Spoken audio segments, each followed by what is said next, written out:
God bless you again, global Christian friends. We're going through these false natures here. We talked about false apostles of Christ, 2 Corinthians 11:13, false Christ, Matthew 24:24, false prophets, Mark 13:22, some doing great wonders, Revelation 13:13, deceiving them that dwell on the earth by means of those miracles, Revelation 13:14.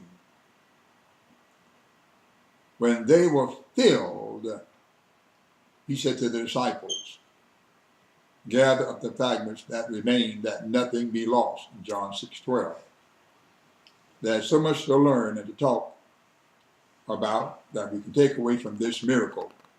First, only the fragments of the 5 barley loaves, not the fragment of the 2 fish, are left, John 6:13.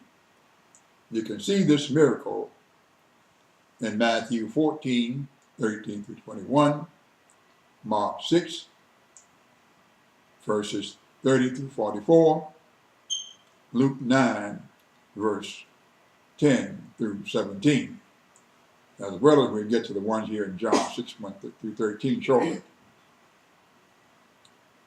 In John 5:30, Jesus made it clear and certain, as well as in other places, I can of mine own self do nothing. And in keeping with the principle of taking up fragments, that nothing be lost, John 6:12, he fully understood that in anything whatsoever, I should lose nothing, John 6:39. Now, you could not keep manna, and the word manna means what? W-H-A-T, manna, overnight, unless it was the eve of the Sabbath day, Exodus 12, verse 10. The origin of the law for keeping manna, which would carry over to Exodus 16:19. You'll find that. And any manna that was left until the morning bred worms and stank. That's Exodus 16:20. And yet Jesus tells the disciple to gather up the fragments, that nothing be lost to worms or mildew. He would later refer to these fragments in Mark chapter 19, verse 20, Mark chapter 8, verse 19 and 20, and in Matthew chapter 16, verse 9 and 10. Consider now the ending of this episode here in the mountain, when Jesus therefore perceived that they would come and take him by force to make him a king. He departed again into a mountain, from mountain to mountain, himself alone, John 6:15. His departure here is not the same as his departure in Matthew 13 and 54.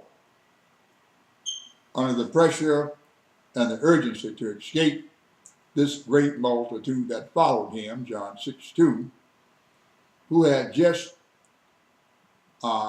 been miraculously fed, and now rushed forward to make him a king, and forcing him to depart to avoid being made a king by such a great multitude. Do you out there see Jesus just casually walking away from this mountain onto another mountain alone, John 6:15? Or can you see his mode of transport being as that of John chapter 5, verse 13? It would have been just as impossible to just walk casually away from this great multitude in the mountain who desired to make him king, as it would have been for him to just walk away from that great multitude of impotent, blind, halt, and withered multitude at Bethesda, which means the house of mercy, waiting for the moving of the waters. John 5:3. After seeing the man healed, who was there even before the birth of Jesus. In John 5:13, Jesus had conveyed himself away, a multitude being in that place. And here was a great multitude.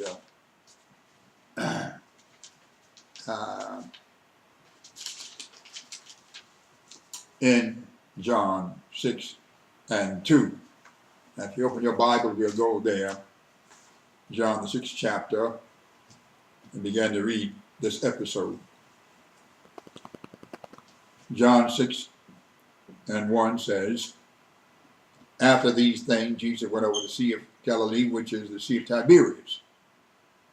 And a great multitude followed him, because they had seen his miracles, which he did on them that were diseased. And Jesus went up into a mountain, and there he sat with his disciples. And the Passover, a feast of the Jews, was nigh.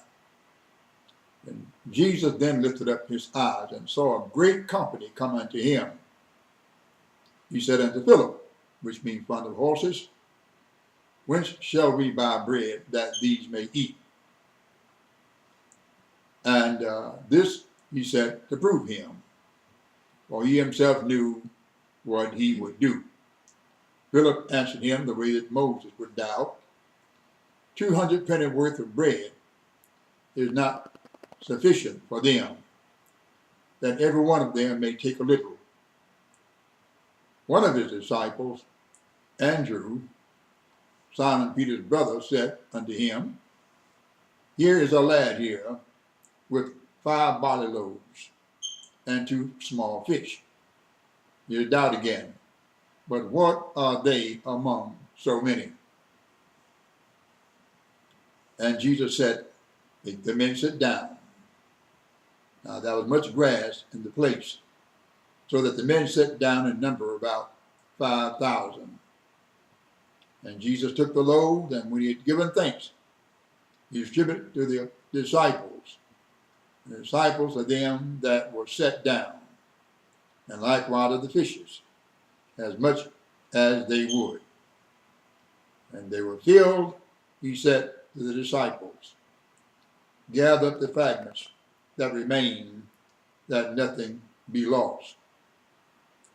Therefore they gathered them together and filled 12 baskets with the fragments of the 5 barley loaves, which remained over and above unto them that had eaten.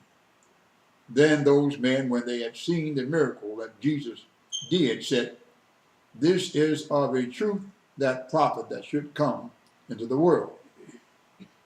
When Jesus therefore perceived that they would come and take him by force to make him a king, he departed into a mountain himself alone. And think about that statement. How did he depart? From mountain to mountain, himself alone. Did he walk through the crowd, or did he convey? You think about that. You got a crowd trying to grasp and make you a king. You don't casually walk through that crowd. You get away, you avoid that. And God bless you, global Christian friends, until the next time when Jesus walks on the water. God bless you.